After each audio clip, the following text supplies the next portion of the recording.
Yeah, good morning and welcome to the 15th meeting of Classical Mechanics 1, 16th November 2021. Yeah, I think Siddhant Shah had a question. Please go ahead.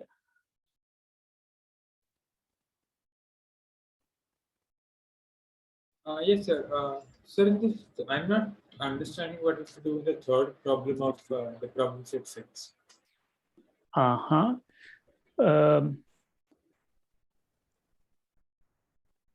do we just define a potential V or like? Yeah. I'm not sure how that. I mean, V is an arbitrary. Yeah, it's a potential. Yeah, it's some function. So it's an arbitrary function. I mean, F is some force, and it is given as the negative derivative of some function V.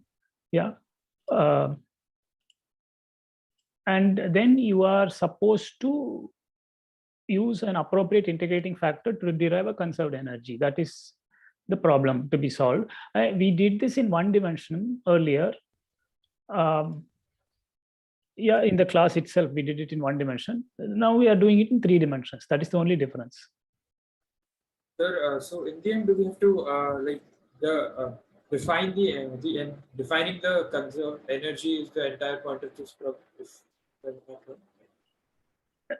You may have some idea of what the energy is, but you are supposed to. No, derivation, yes, but yeah, in the end, the conclusion is the conserved energy. Correct. Yeah. Yes. Is that clearer as to what is required? Yes, sir. Okay, good.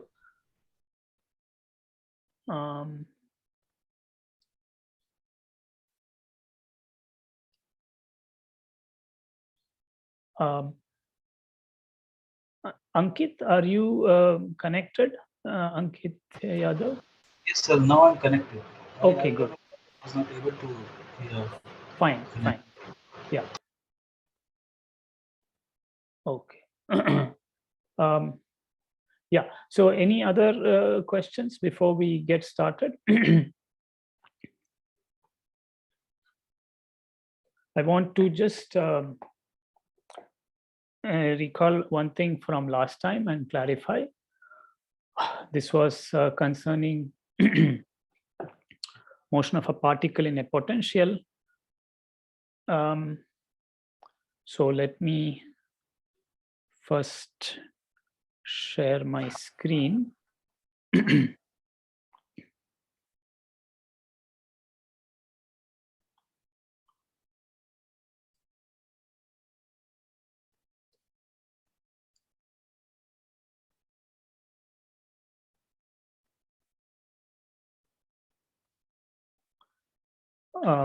Okay, so in fact, I had 2 things to do before that. There were some queries about question 3 in problem set 4. So let me just recall what that was. This was about a particle moving on a sphere. So you have a sphere here, a particle of mass m.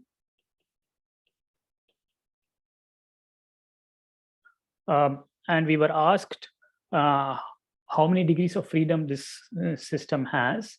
So it's a fixed sphere. The sphere is not moving. So this has 2 degrees of freedom. Yeah, I mean, any particle moving on a surface, does not be a sphere, could be the surface of my palm. Any surface has 2 degrees of freedom. It could be a hyperboloid, could be an ellipsoid surface, doesn't matter. 2 degrees of freedom. You need two real numbers to specify the initial or even instantaneous initial location of the particle. Yeah.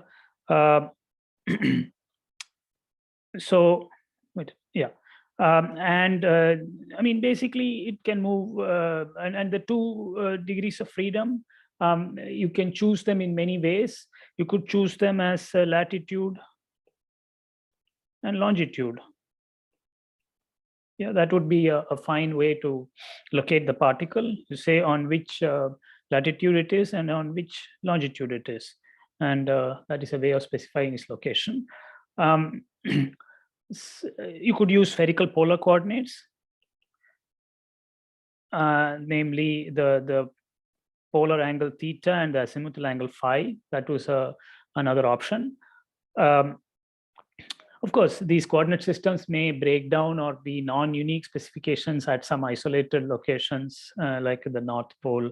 Yeah, but leaving that issue aside, you need 2 degrees of freedom. You need 2 real numbers to specify the instantaneous location of the particle. Mass is not one of them. Yeah, you don't need to specify the mass to locate the particle.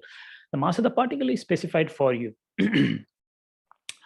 And then we were asked how many pieces of initial data.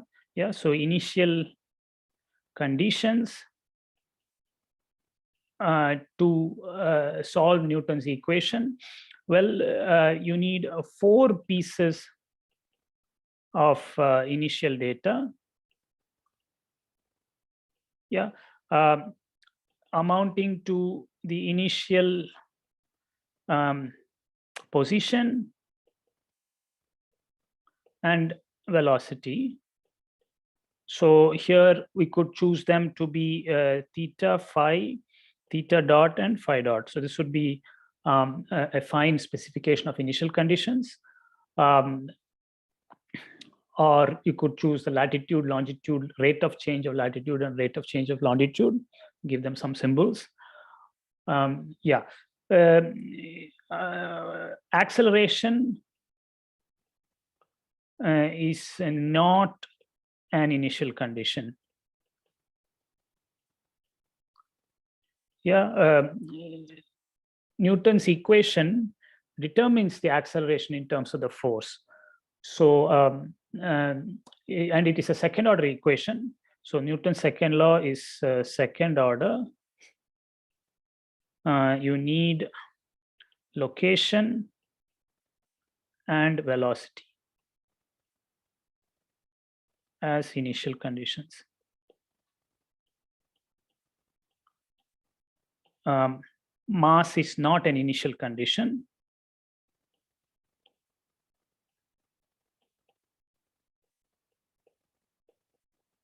Yeah. Yeah, some of you have suggested to use x and y and x dot and y dot as initial conditions. Well, this is, I mean, it's not far off, but x and y, meaning the coordinates on the horizontal plane. Yeah, if you do specify such a point, on the xy plane, it determines 2 points on the surface of the sphere, one sort of above and one below, on the upper hemisphere and the lower hemisphere. Yeah, northern hemisphere and southern hemisphere. So it is not a complete specification. Yeah, so not quite a complete. So x and y do not provide a complete specification of location on the sphere. Yeah. So any question about this problem?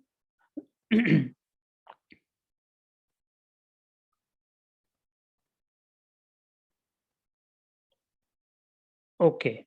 I emphasize again that acceleration is not an initial condition, and neither is mass. I mean, this is generally true, not specific to this problem. Okay, so let me now go back to where we were last time. And any question about what we just discussed? Okay. If not, we will, yeah, just a second. I need to check on TAs. Okay, fine. Yeah, so last time we were speaking about conserved quantities. We had defined what we meant by dynamical variables. Yeah, and a dynamical variable was simply a function of position and momentum components. Yeah. So in general, that is what we mean by dynamical variable. Position components like x, y, z, or theta, phi are themselves dynamical variables. Mass is not a dynamical variable. Mass of a particle is not a dynamical variable. Neither is the charge of a particle. Neither is the force constant of a spring. Yeah, these are all not dynamical variables.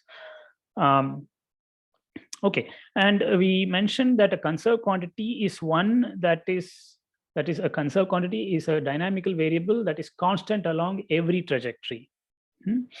So constant along every trajectory. So they are time independent quantities, but they are functions of position and momentum. Mass may also be time independent, but we don't call it a conserved quantity because it's not a dynamical variable in the first place. Okay, now we looked at the utility of conserved quantities, and I mentioned that they help us solve or understand Newton's equations for the trajectory.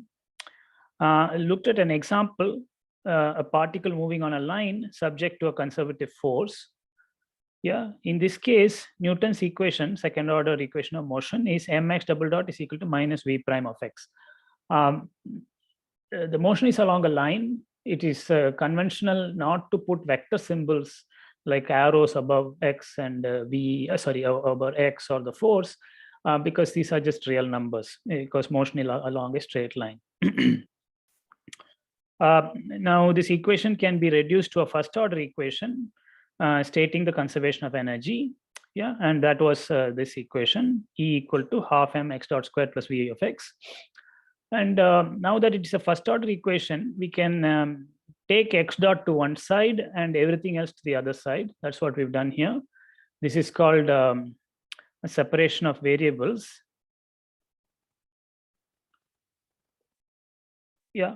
Well, it's not quite done here. It is in the next step that variables have been separated, namely x's are all on one side and t's are all on the other side. Then it is easy to integrate, at least formally. So you have that dt is equal to dx upon square root of 2 upon m e minus v of x. Yeah, so this is what we mean by separation of variables, t on one side, x on the other side. And now we are ready to integrate. And upon integrating, you get that is from t naught to t, and at t naught, particle is at x of t naught is x naught. Yeah, so this is the assumption, and we are integrating from t naught to t, in which time the particle goes from x naught to x. Now, since there was a square root, actually I should have put plus or minus sign here. We have a plus minus sign here. I think now let me remember who asked. One of us. Bijay and Rai, I think, asked about the plus minus sign. Both of them referred to forward time evolution. If this was not clear last time, I want to emphasize once again, both of them refer to forward time evolution. T is greater than T naught in both cases. It is just that the plus sign is reserved for the case where x is greater than x naught, namely when the particle moves to the right. And the minus sign is reserved to the case where x is less than x naught, so that the particle moves to the left. In both cases, the right-hand side is actually a positive number. So the thing is, the particle could move to the right or to the left. The appearance of plus minus doesn't mean the result is negative in either case. Is that okay, Bijayan? Yes, sir. Okay, sir. Yeah, got it. Okay, excellent. Yeah, we of course illustrated this with a picture, which is very good to have in mind. And let me go to that. I don't want to confuse this with the negative evolution in backward time. That is also a worthy thing to consider. But that is no different from this. You could consider the backward time evolution, and there would still be two ways to go. Yeah. But anyway, let us not bring in backward time evolution just yet. Okay. So I just want to illustrate this pictorially. The picture to have in mind is that the particle is moving on the horizontal line x with coordinate, instantaneous coordinate x. Now it starts somewhere, that is the initial location. It has some energy. As a consequence, now if that energy is more than the potential energy at that location, yeah, so I have plotted the potential energy for this system, for this particle, the potential function v of x.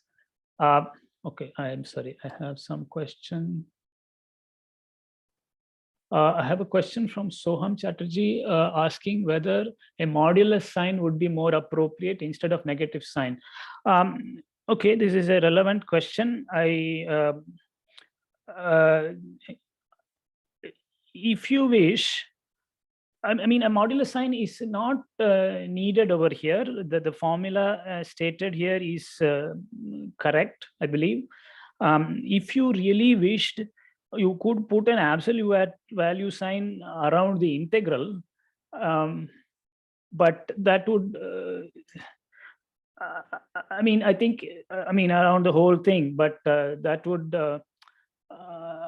I think, confuse the matter. It is true that the whole thing is positive, but it is important to keep in mind that there are two ways in which it can be positive. So I would prefer not to put an absolute value sign for this whole thing. Is Soham satisfied? Okay, yeah, he says fine. Yeah, so I think it is well worth keeping the plus minus over there. They have two distinct physical meanings, which we are just illustrating here.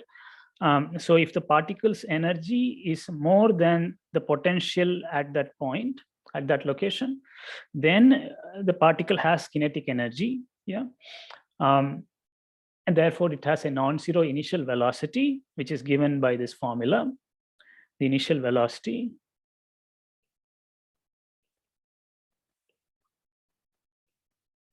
yeah, and the point is that that too has two possible signs corresponding to the two possibilities of either rightward or leftward movement from that initial location. Now there are exceptions. If the initial location is at one of these extremes where the energy is equal to the potential energy, total energy is equal to the potential energy, yeah, over here or over here, then the initial velocity over here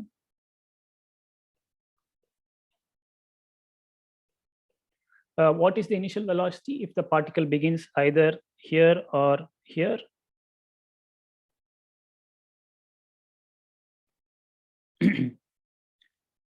It should be 0. You are right. May I know who spoke up? Shubham Kumar. Shubham Kumar, fine. Yes, it is 0. Let me make sure everybody follows why. If I simply use this formula and assume that E is equal to V of x naught, that is the energy of the particle is equal to the potential at the initial location, then this quantity is as 0. Yeah, so then V of T naught is equal to 0. Of course, if you are wondering where this formula came from, well, it came from the condition E is equal to half m v squared plus V of x. Yeah, this is velocity, that is potential. And I simply solve for V by taking it to the other side. So I will get V squared is equal to 2 upon m E minus V of x. Yeah, and then we take a square root to put plus minus sign and then evaluate at x equal to x naught. Okay, so this is how the initial velocity is obtained. If you are at the extremes then the particle has only one way to go. I mean, either left over here or right over here. And in that case, there is only one solution. The plus minus signs go away. Yeah, is that clear, this exceptional case? In that case, physically what is happening is that the particle is starting from rest and the force is pushing it towards the left and it goes along. It'll keep going along. When it reaches the left end point, it will come to rest once again because the energy is exactly equal to the potential at this point. It will come instantaneously to rest and then turn around. For this reason, those extremes are called turning points of the potential. Okay, so the points x naught where E is equal to V of x naught are called turning points. Okay, perhaps I should not call them x naught, I should call them xTP. So when E is equal to V of xTP, xTP is called a turning point. Okay. So our conclusion then, I mean, among other things, is that the specification of energy and initial location by themselves are not a complete specification of the instantaneous state of the particle. Okay, knowing initial location and initial momentum or initial velocity completely specifies the initial state of the particle. But giving the energy and initial location is not a complete specification because that energy may allow for two initial velocities. Yeah. So initial position and momentum is a complete specification of initial state. Yeah, and let me emphasize again that knowledge of the initial state allows you to solve Newton's equation and deduce the future evolution of the system. Yeah, so knowledge of initial state is just what you need. It is adequate. Just what you need. Needed to solve Newton's second law and find the trajectory. Okay, so this is the story. Any question about this?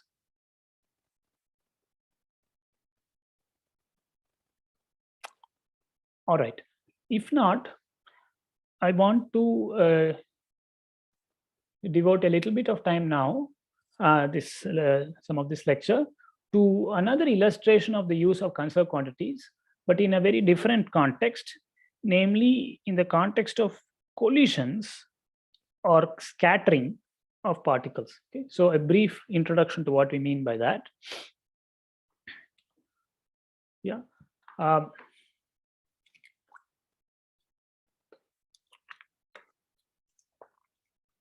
So we will now illustrate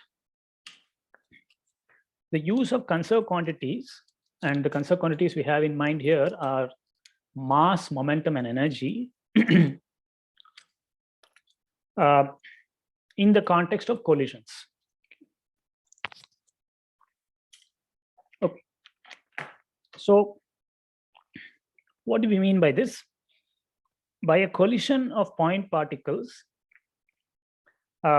we shall mean an interaction among particles that are far separated in the far past, that is in the asymptotic past,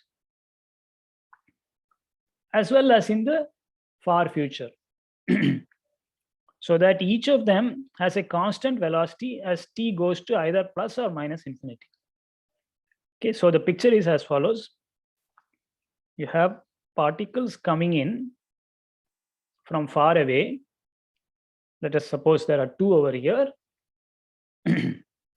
Then they get closer. In the asymptotic past, they have straight line trajectories. They get closer. Well, maybe there is some force between them. Maybe they repel each other.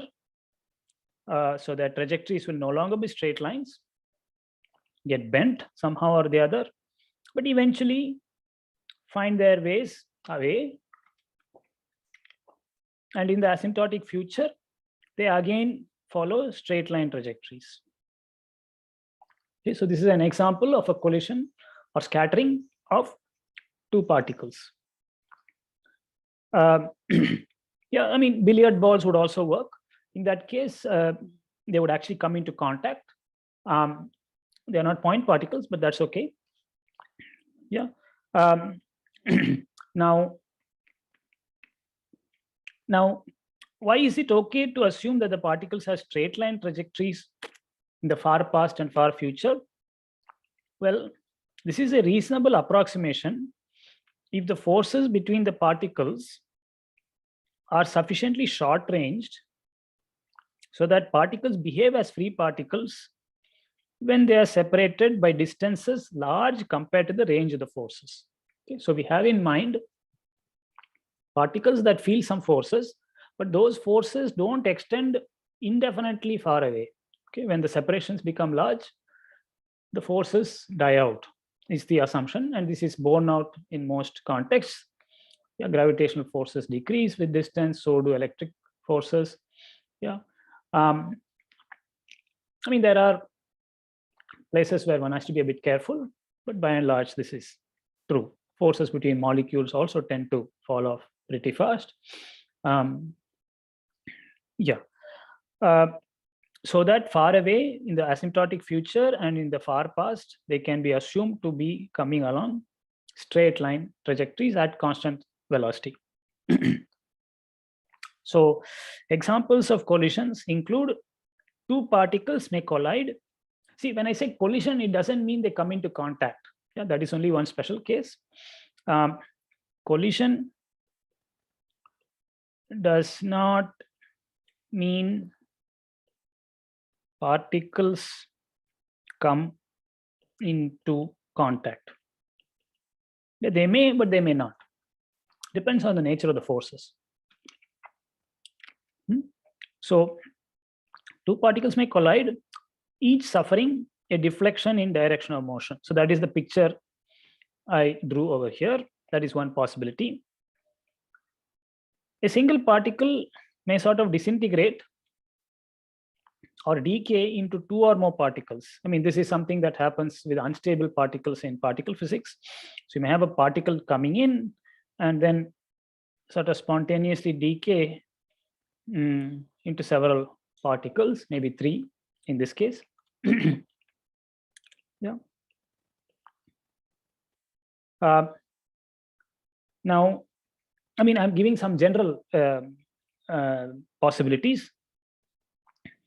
Now, 2 or more particles may coalesce and sort of form a bound state.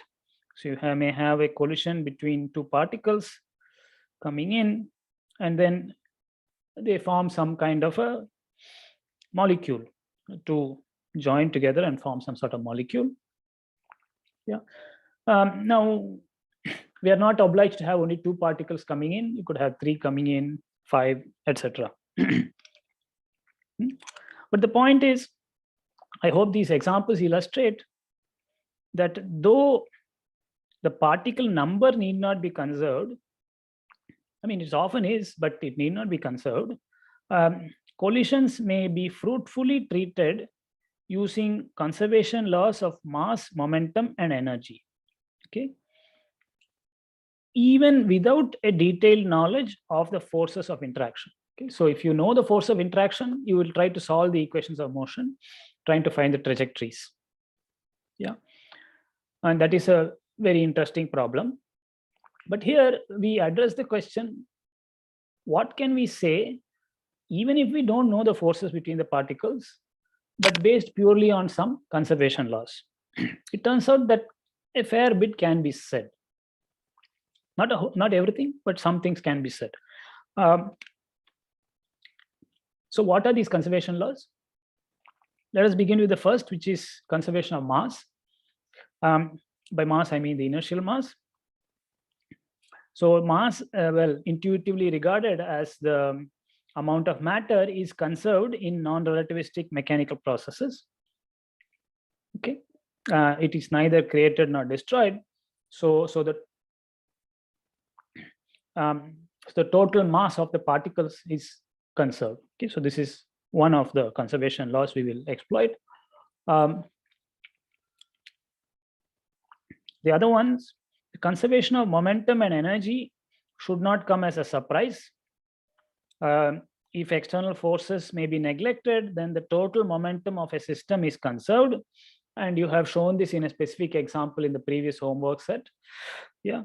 And to do that, I believe you exploited Newton's third law as well, to cancel the contributions of interparticle forces to the computation of the rate of change of total momentum. So if external forces are absent or maybe neglected, then the total momentum of a system is conserved. Okay, so that is what we will assume, that the particles that are colliding are not subject to some external gravity or some external force. They are only subject to their own interparticle forces.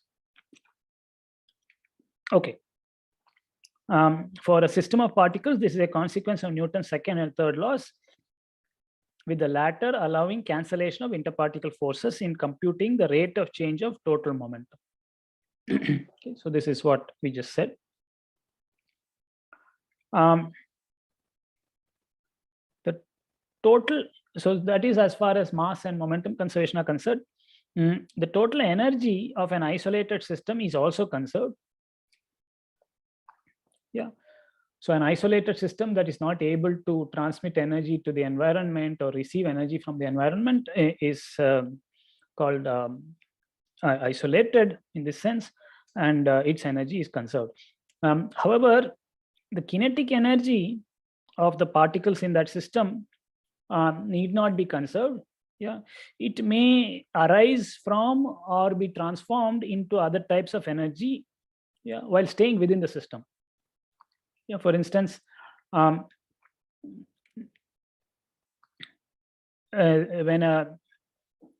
a particle goes and impinges on a spring, the spring may get compressed, and the kinetic energy of the particle may be then stored in the potential energy of the spring. Okay, so that is a way in which kinetic energy can be converted into potential energy. Yeah, so kinetic energy is not necessarily conserved. Similarly, kinetic energy may get converted into chemical bond energy. In fact, the example of a spring is in some sense also to do with that, because at a microscopic level, the spring contains molecules, and you are storing some energy in those molecular bonds and so on. So, yeah. So, kinetic energy may be transformed into chemical bond energy, or even the opposite way could happen. Yeah, kinetic energy could even be converted into heat, which stays within the system. Yeah, so you will have to account for that. Yeah. So okay. So let us now write down the conservation laws. To be specific, I will write it in some general fashion, but then we will soon specialize to a simple case. So suppose we have, so any questions so far?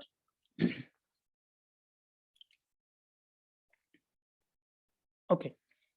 So suppose we have a collision among P particles, P incoming particles, and I'm using the letter P for past because they're coming from the far past, incoming particles, resulting in F future outgoing particles. Yeah, F for future. So we have P particles coming in and F particles going out.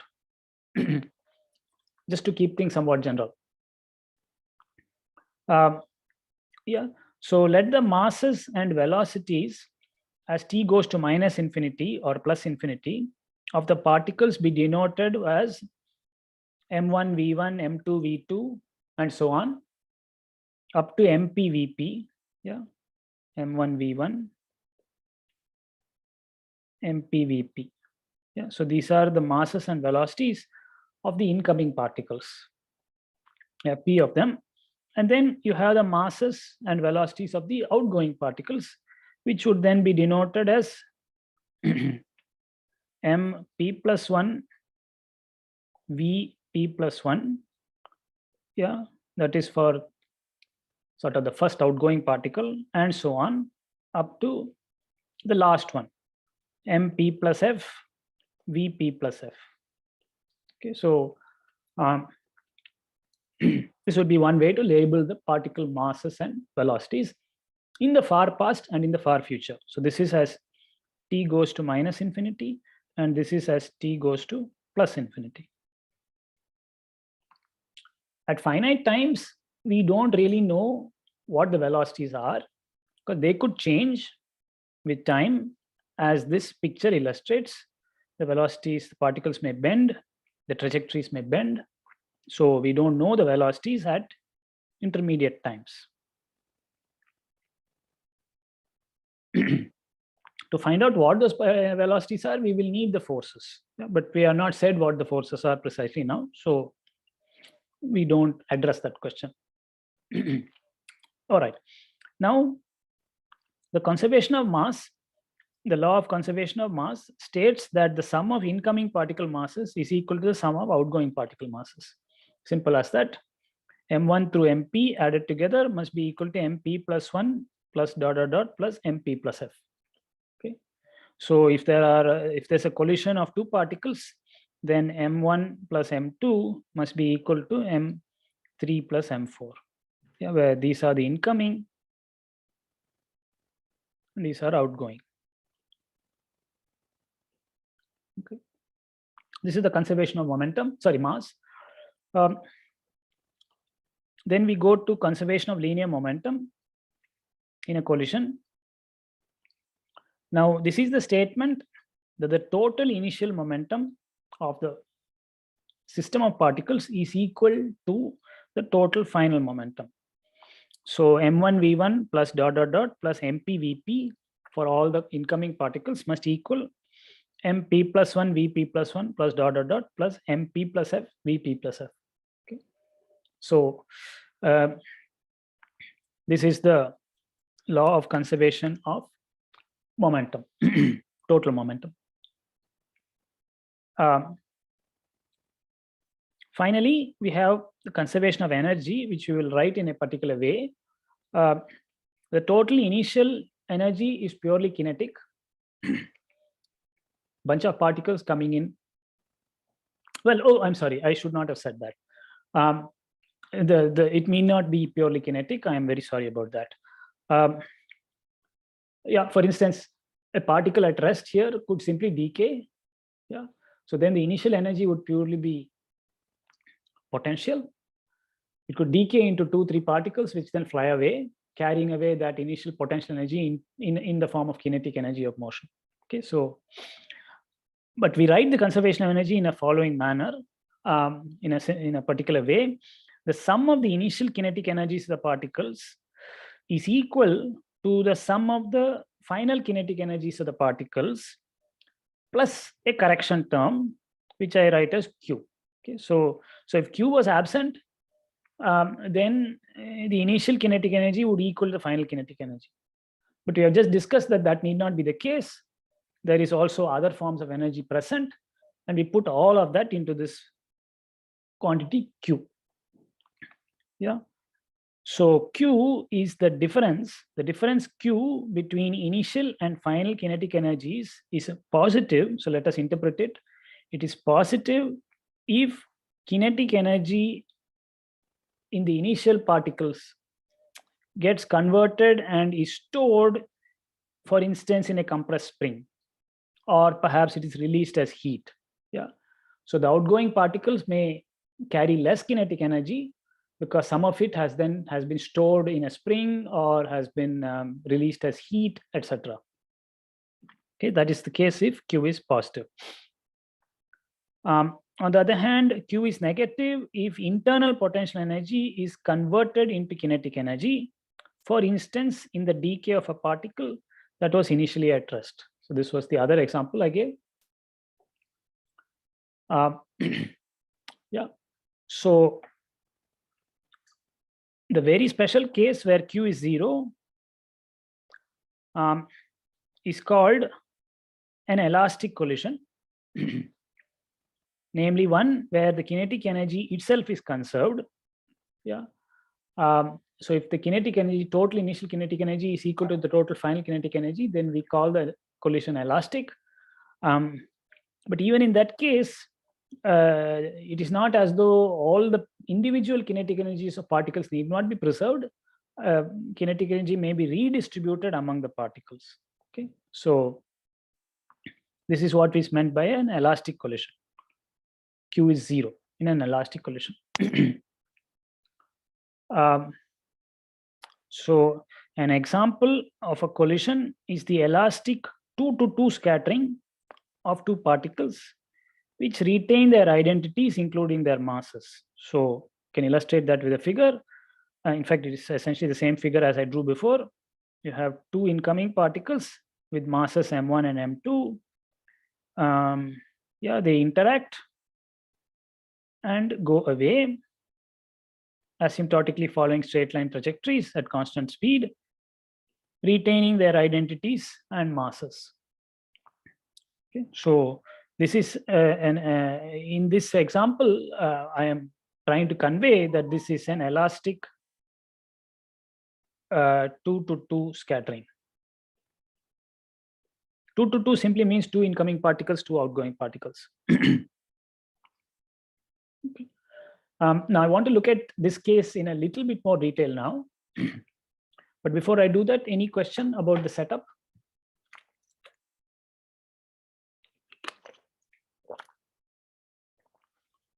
All right, then let us proceed. Now, in the case that I just mentioned, where the particles retain their masses and identities, conservation of mass is automatic. Yeah, because m1 plus m2 initial mass is the same as m2 plus m1 final mass. Okay, so conservation of mass is automatic, and we have effectively 4 conservation laws, namely 1 scalar conservation law for energy and 3 conservation laws coming from 3 components of total momentum.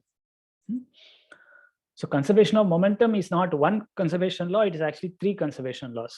Important to bear that in mind, because momentum has 3 Cartesian components. So what is the sort of problem we are interested in understanding or solving? It may be that we are given the initial velocities v1 and v2.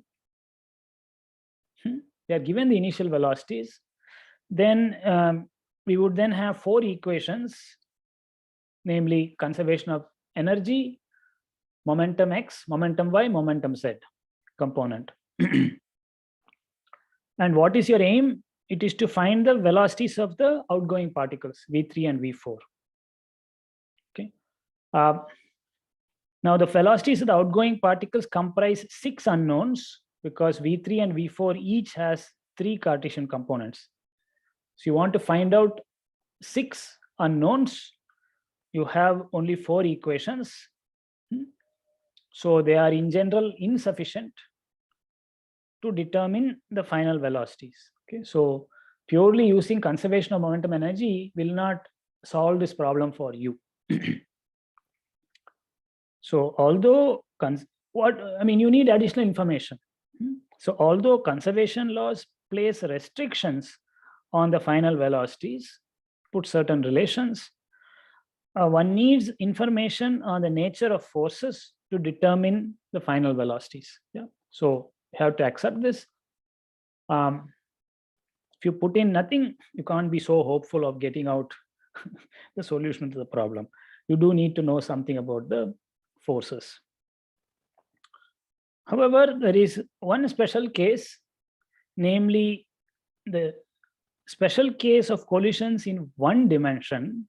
Yeah, here things become particularly simple.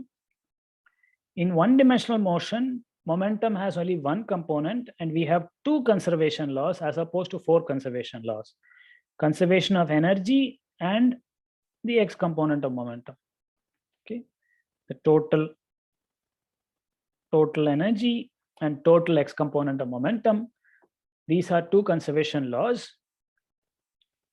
And you have only two unknown final velocity components to determine. Yeah, namely V3 and V4. Okay, to find. Yeah, these are just a pair of velocities in one-dimensional motion, a pair of real numbers, and you have two constraints.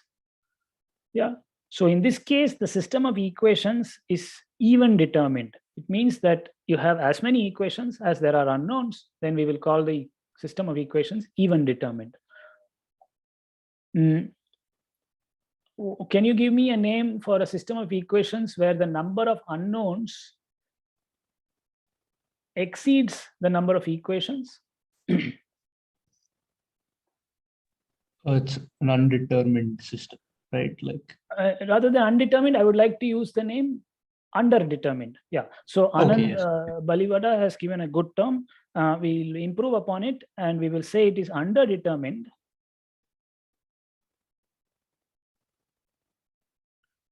Yeah, underdetermined if the number of equations is less than the number of unknowns. Yeah, so basically you don't have enough equations to solve for all the unknowns. Then we will say that the system of equations is underdetermined. Yeah.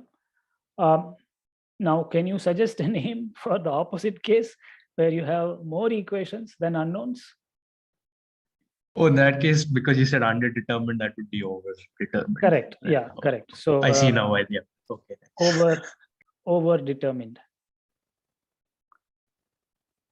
Yeah, overdetermined if number of equations is more than number of unknowns. Yeah. So that is a nice term for that. Excuse me, sir. Yes. Sir, Yes, I had a Shubham Kumar. doubt. Yes. Yes. Sir, like if we consider this one-dimensional case, the number of unknowns are equal to the number of equations. And then if we go in 2 dimensions, we'll have one less equation than the number of unknowns. And then if we go in 3 dimensions, it will be 2. Sir, so I mean, physically, why is it happening that, like, how is this physically unknowns arising? It's because in higher dimensions, there is more space to move around.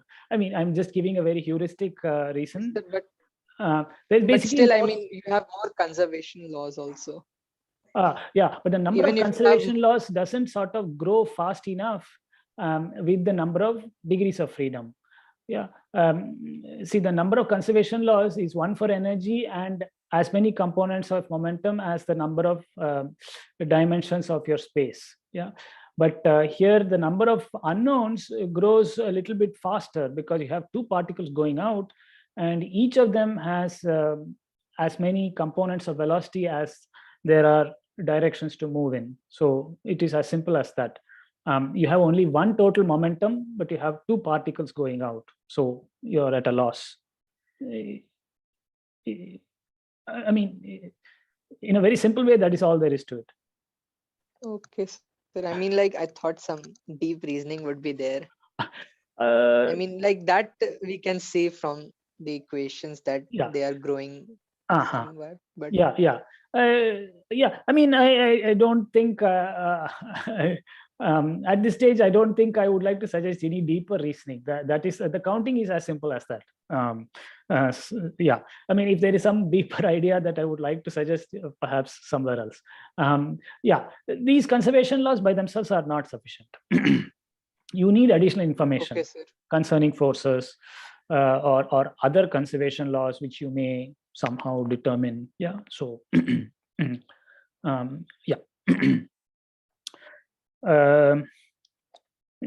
Yeah, and if you have more particles present, the problem becomes even more underdetermined because with every additional particle, you have 3 components of its velocity to be determined. Yeah, so we are just very lucky that if you restrict yourself to 2 final particles, then things are relatively simple, and in one dimension, the system of equations is even determined.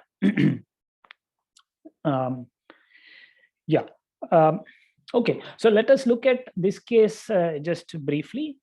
Any other question?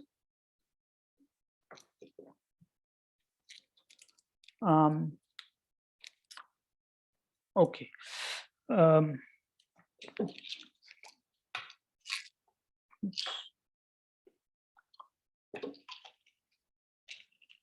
Yeah, so let us look at the case of two particle to two particle scattering, elastic scattering.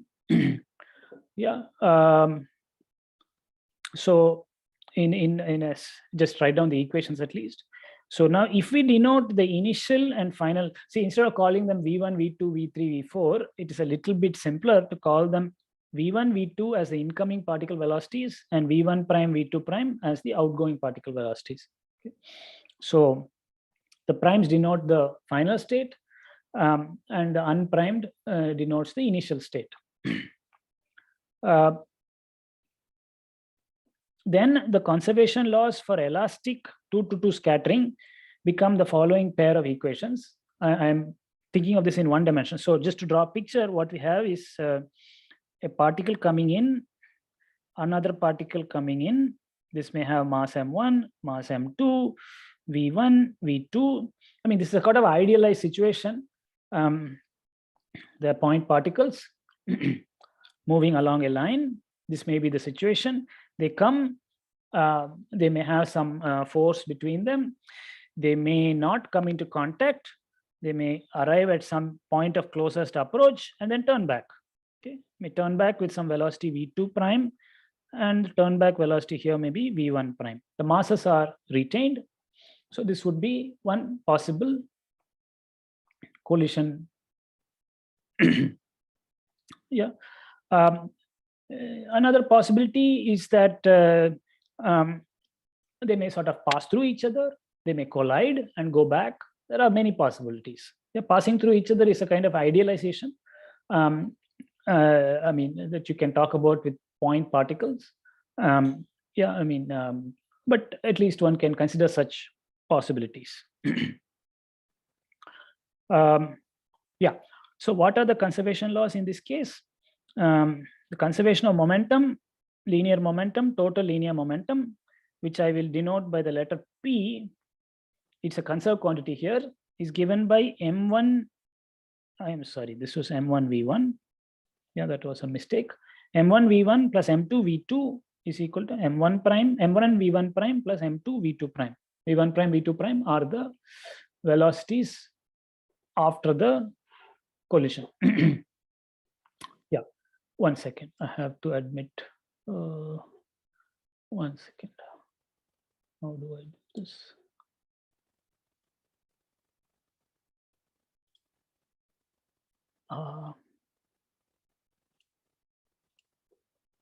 One second. I have.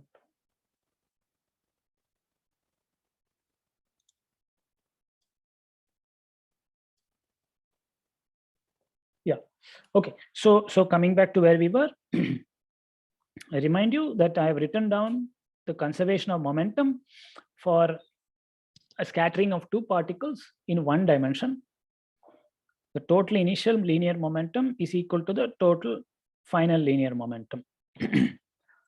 Second, because we assume this is an elastic collision, elastic scattering, the total initial kinetic energy is equal to the total final kinetic energy, which I shall denote by the letter T, capital T for kinetic energy.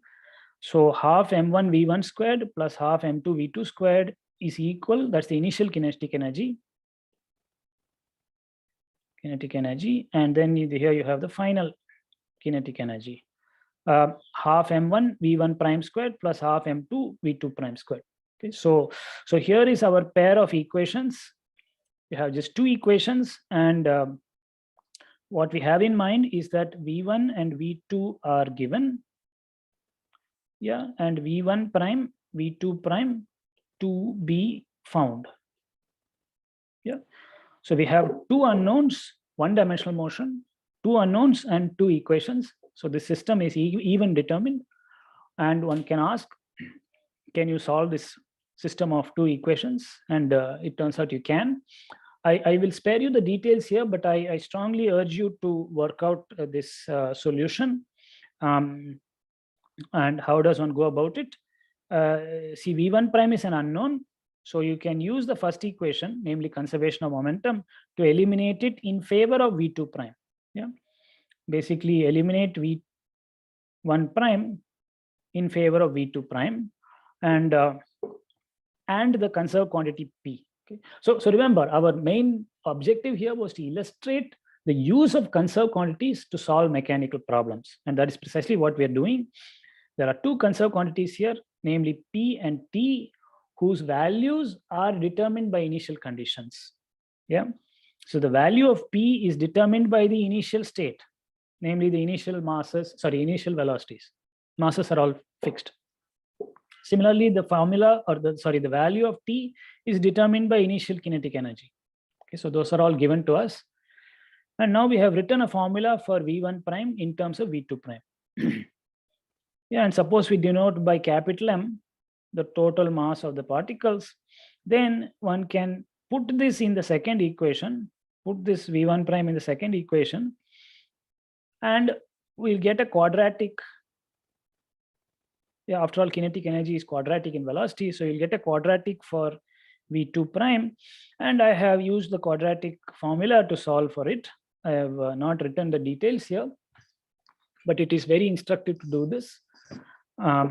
As expected, because the quadratic equation, you expect to get two solutions, and that is what you get. There's a plus or minus sign here.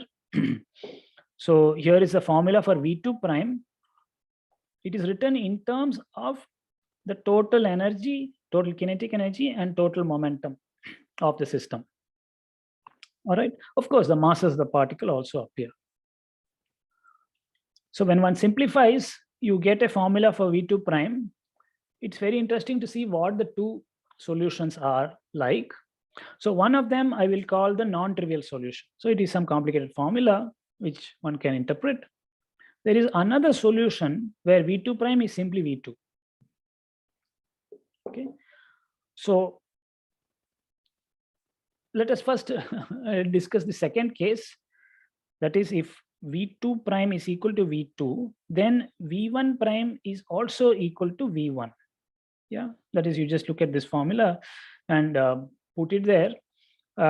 You will discover that V1 prime is equal to V1. So one possibility that we have discovered is that the particles basically retain their velocities. Yeah. So the equations admit this trivial solution. Yeah. And physically, what does this correspond to? Could someone describe it? Sir, it corresponds to the case where one of the particle has an opposite velocity to other, and they do not collide with each other. I mean, they just go as they are going. Okay. Like V1 is the... Right. The particles retain their velocities. Of course, it depends how the initial state was. It could be that they were flying apart to begin with and simply keep on flying apart. Yeah, but that is not, that is one possibility, of course. Another possibility is that they were suffering a head-on collision. But in this idealized setup, there are some sort of point particles which simply pass through each other. Yeah, so this one passed through that and that one passed through this. And yeah, they did not see each other at all. Yeah, so that is one solution to these scattering equations. It is what you would call the trivial solution. So that was Shubham, am I right? Yes, sir. Yeah. So I don't know if you had this in mind, but the possibility of the particles simply passing through each other undeflected, without feeling each other at all, is one of the possibilities. Which the equations at least permit that solution. It is a different question whether physically it is reasonable for such a thing to happen. Do these particles, are these really point particles or not? Those are separate questions. But setting aside that trivial solution, we have also a non-trivial solution where V2 prime is given by this formula in terms of the initial velocities V1 and V2. Okay, so without actually working it out, one doesn't have adequate insight into what this means. But I will pose a question through which one can understand this better. So as I said, in the first case, the scattering is called non-trivial, while in the second case, the scattering is trivial. Okay, so this is here pass through undeflected. Yeah, when I say undeflected, without feeling each other. I'm not using the term very precisely. Yeah. Now it turns out, if one asks for some physical phenomenon here, for instance, let us suppose that the particles had equal and opposite initial velocities. Okay, head-on collision, equal and opposite initial velocities. That is, v1 is equal to minus v2. Equal and opposite initial velocities. Geometrically, the setup is this way. Then it is possible to show by putting the values in here that the heavier particle, I mean, they have different masses, m1, v1, v2, and m2. Okay, so we will suppose that they have different masses, not necessarily equal. It is possible to show that the heavier particle, by that I mean the more massive particle, comes to rest after the collision if it is thrice as massive as the lighter one. Okay, so this is just a little fact that one can deduce from this formula. Okay, and I encourage you to do that.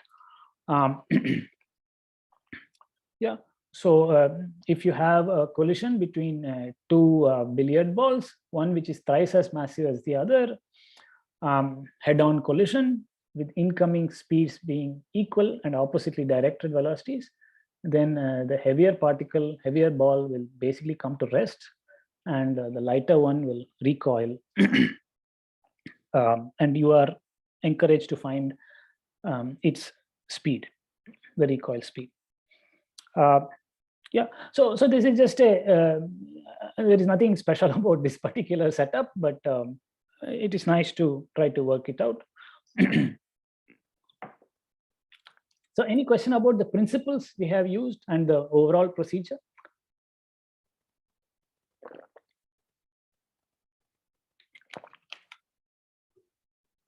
Okay.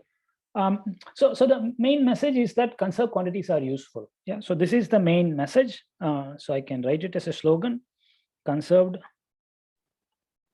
See, we have deduced a physical fact that heavier particle will come to rest if it is 3 times as massive as the lighter one.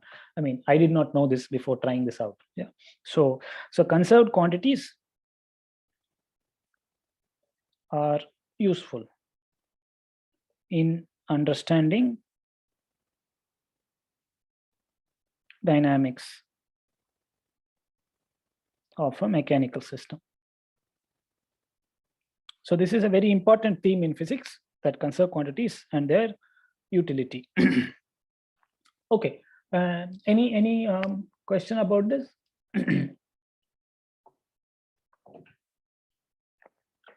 Okay, if not, I want to make some more remarks about motion in one dimension. We have said some things, a few more remarks.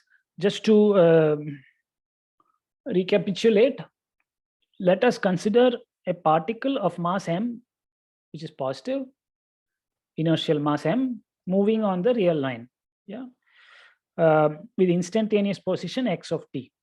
Yeah. So motion in one dimension is simple in many ways, though some of the features that we will study about one-dimensional motion are valid more generally. Okay, so it has some validity, I mean some use, even if one wants to study higher dimensional motion. Yeah, there are many problems in higher dimensions which, using some symmetries, can be reduced to one-dimensional motion. Okay, so it is quite helpful in that respect. Now, just to clarify once again, a particle moving on a line is said to possess 1 degree of freedom, since precisely one coordinate, one real number x, is needed to specify its location instantaneously or at the initial time. Yeah. A particle moving on a circle or other curve also has precisely 1 degree of freedom. Yeah, fixed circle or a fixed curve. Suppose you have a fixed curve here and a particle that moves along it, that too has 1 degree of freedom. Now we will call such a particle a free particle if it is isolated from physical influences. In other words, no forces act on it. This is all just a review of what you are well aware of. In this case, Newton's first law in an inertial frame states that it must either be at rest or moving at constant velocity, x dot. And this could be either towards the right or towards the left. On the other hand, if a force F acts on it, Newton's second law says that the particle accelerates according to the equation of motion, F is equal to mx double dot. Okay, so these are all standard things. Now, to find the trajectory of the particle, we need to solve this second order differential equation subject to a pair of initial conditions. So these initial conditions could be taken as the initial position and the initial velocity. Now, if the force depends only on location, namely F is a function of x alone, then in one dimension, we may define a potential function such that F is equal to minus v prime of x by the negative antiderivative or primitive of F. Yeah, so it's an integral of F. Yeah. Now, for a conservative force, Newton's equation becomes mx double dot plus v prime equal to 0. Yeah, and as we did last time, you can use the integrating factor to get a conserved quantity, which is simply half mx dot squared plus v of. Yeah, so this dynamical variable is called energy. Energy half mx dot squared plus v of x, and this is the energy. The total energy, which is a sum of kinetic and potential energies. Yeah. Now, with this setup, which is already familiar to us, that is why I went through it quickly, I want to describe some qualitative features of one-dimensional motion. Yeah. So again, I want to exploit this conserved energy. So let us suppose we have a conserved energy. Having a conserved energy is helpful in understanding the dynamics. Okay, let us illustrate this once again. Indeed, for a given energy, the nature of the motion can be deduced from a graph of the potential v of x. Okay, so let us go through this in the remaining few minutes. On account of the positivity of kinetic energy, see, kinetic energy is half mx dot squared, so this is greater than or equal to 0. And since E is equal to half m x dot squared plus v of x, we then conclude that E minus v of x must be greater than or equal to 0, because this quantity is equal to the kinetic energy, which is half m x dot squared. Okay, so E minus v must be positive. This inequality must always be satisfied, E greater than or equal to v of x. Okay, so now one can look at the possible values of x on the real line where this inequality is satisfied given your potential function. Okay, so let us take an example. So first of all, a set of x's where energy exceeds potential energy when it is non-empty. Yeah, it may be empty, there may be no point. Yeah, but when it is non-empty, it may be the union of several intervals or points, etc. Okay, so let us look at this example. Here is an example. Particle is moving on this line, the x-axis. I have plotted here the potential that the particle sees. Okay, it's very important to understand the particle is moving on this line, yeah, not somewhere else. I have plotted on the vertical direction the potential function v of x. Yeah, I've just taken some general potential which I have concocted Yeah. And we suppose that initial conditions are such that the energy of the particle is given by this value. Okay. Let us suppose that is the case. Yeah. Now, any question about our setup? So let us see what the possible types of motion this particle can display, given that the energy is so much. A lot of it is determined by initial conditions, of course, but there are various possibilities here. Now, for instance, the particle cannot be located at the point with coordinate 1, because at the point 1, the potential exceeds the value of E. Okay, so particle can't be here. Can't be here. Okay, so the condition E minus V positive must not be violated. If it's violated, then the particle simply cannot be there. Okay, so the particle can never be here. However, in this region, the particle can be found because the energy exceeds the potential. Okay, so the particle can be found here. I chose my energy just so that it's equal to the height of this potential. So the particle can also be found at the point x6. That is this point. Yeah, point x6. Particle cannot be found over here because there the energy is less than the potential. Particle can be found at x4 because the energy is exactly equal to the potential there. Okay, so I would like you to tell me what kind of dynamics a particle that is initially at x4 will display from this picture. Sir, if I'm understanding it right, it can't move anywhere. Exactly. The particle cannot move there. So we will say, It has yes, if it starts there, what must its initial velocity be? 0. Yes, it has to be 0 because the energy was equal to the potential. So x4 is called a static solution. That is, x of t is identically equal to x4. Okay, particle begins at x4, remains at x4 at all times. It's called a static solution. Yeah, particle simply doesn't move. Tell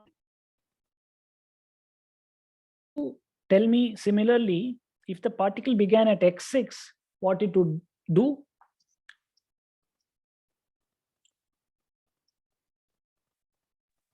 It would also stay at rest.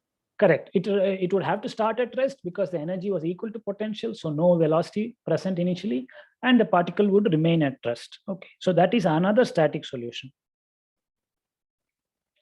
Now, physically, can you give me some intuition as to how these two static solutions are different?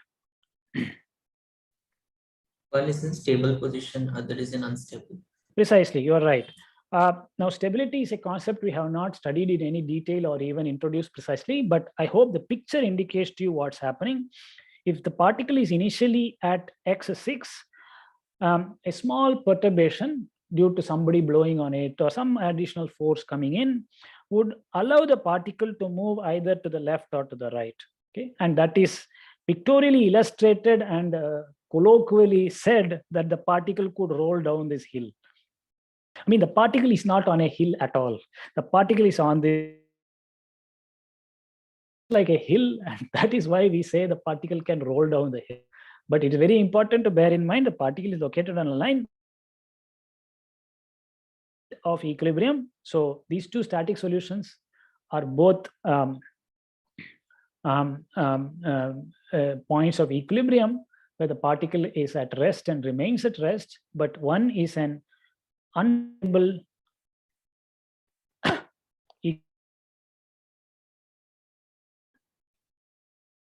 stable equilibrium solution. All right.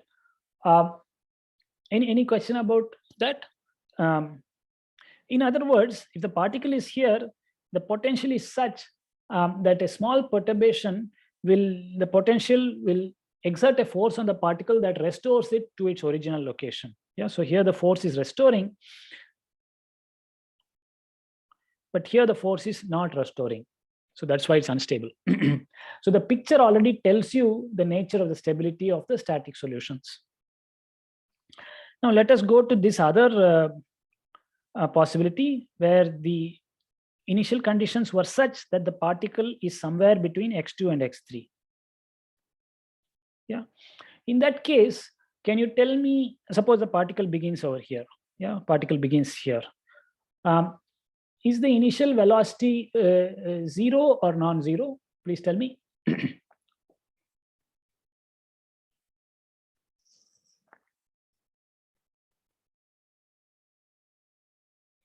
Sir, it is non-zero. It is indeed non-zero, Swaminathan Rajagopalan. Yeah, so the initial velocity has to be non-zero because the energy at that point exceeds the potential energy, because potential energy is much less. So the remaining has to be in kinetic energy, and therefore it has to be a non-zero velocity. Now that velocity could be rightward directed or leftward directed. Both are possible. Depends on initial conditions. Now, suppose it is rightward directed, the particle will start moving rightward. Please tell me, will the particle speed up or slow down? For rightward, it will slow down. And for leftward? Will slow down again. Both Will ways. slow Yeah. down again. Yeah, the speed will decrease because the potential energy is increasing, potential is going up, so kinetic energy has to come down. It's going to slow down. And since you are all becoming adept at this, as it reaches the point x3, what does the speed approach? Zero. Zero. Yeah. So at x3, speed is 0. So the particle will instantaneously come to rest at x3. And then what will it do? It will It will come come back. down again. Yeah, it's going to turn around. Okay. I mean, we are just giving intuition here. We're not writing equations. One can write the equation and solve it. But I want us to have the physical intuition, at least at this stage. The particle, and that is called a turning point. Yeah, the particle would come instantaneously to rest, momentarily to rest, turning point, momentarily at rest, yeah, and basically turn around and come back here and do roughly the same thing, reach the left end point, where again it comes instantaneously to rest and turns around. So what kind of motion will this particle display? Please give some descriptive name for this. Oscillatory motion. Yeah, indeed. So here we have oscillatory motion. Okay. So at x4 we had stationarity, nothing happening, static solution. Here we have oscillatory motion. I would like to call this oscillatory motion bound motion. Yeah, bound because the particle is bound to that region. It cannot go beyond x3 to the right and beyond x2 to the left. Okay, so this is called a bound trajectory. To make a contrast, okay, I have to stop here, but just to make a contrast, let us consider this final case where the energy is so much and the potential function is like this. Okay. Here, the particle, suppose it started over here and came rightward. Yeah. Can somebody describe what kind of motion it is going to display?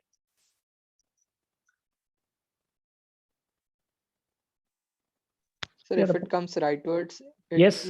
its velocity will slow down. Yes. Then it will turn. Yes. Then just go to. Yeah, suppose the infinity. potential just goes down to 0 or something like that. Yeah, yeah, indeed. The particle will keep moving out leftwards. And if the potential just dies out and goes to 0, the particle will have no reason to stop and will maintain its speed. Eventually, it will reach some asymptotic speed and escape out to escape to minus infinity. Okay, so we would call this an unbound trajectory. Yeah, this is an unbound trajectory. It has scattered against a potential.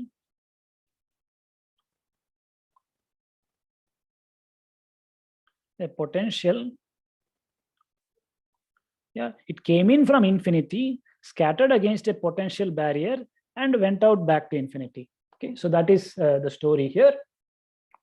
We went through this a bit quickly, but I hope at least intuitively it is plausible as to how this is happening. Any question about this? Yes. So if on the left, if the Yes. potential goes to 0 at some finite point, Okay, and then sure. the energy becomes constant. Yeah, energy is always constant. Energy is conserved. Yeah. No, I mean so then the kinetic energy becomes constant. Correct. And yeah. the derivative of the kinetic energy becomes 0. Yes. But the derivative of kinetic energy is, oh no, it's velocity times acceleration. That's my bad. Okay, that's fine. Fine. Okay. Sorry, who was speaking? Romit. Is it? That was Romit. I thought Romit. that the velocity would become 0, but that's not true. No, the velocity will reach its asymptotic value at finite time. That is what you are saying. Because the potential has simply become 0. And the particle will simply go leftward on its merry way. Any other questions? Yeah, so I encourage you to draw such a picture for yourself, indicate an energy, and describe for yourself what possible motions the particle could describe. Okay, so that is a nice, and try to recover all those cases that we just now described. There is one case which I have not described in any detail, which is what happens over here. So I encourage you to think about that. Yeah. Okay, any other question?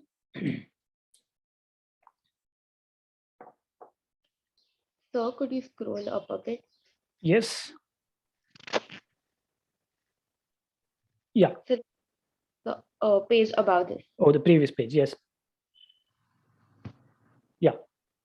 Yeah. So here, like while we were defining potential V of x, won't we have to say it is V of x minus V of 0, because we haven't said Very anything. right. You are quite right. There is a big reason why I didn't do such things, because I didn't want to tell things I should not tell. But you are quite right. V of x minus V of 0 is equal to this formula. You're quite right. Yeah, my formula was incorrect. But for obvious reasons, I was trying not to say such things. Is that okay, Ishita? Yes, sir. Okay, fine, excellent. Any other question?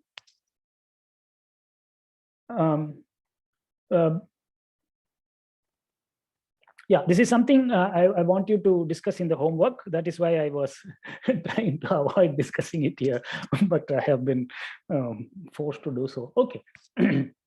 Any other question? All right. If not, let us stop this discussion here and meet on Thursday. Thank you for your attention and all the best.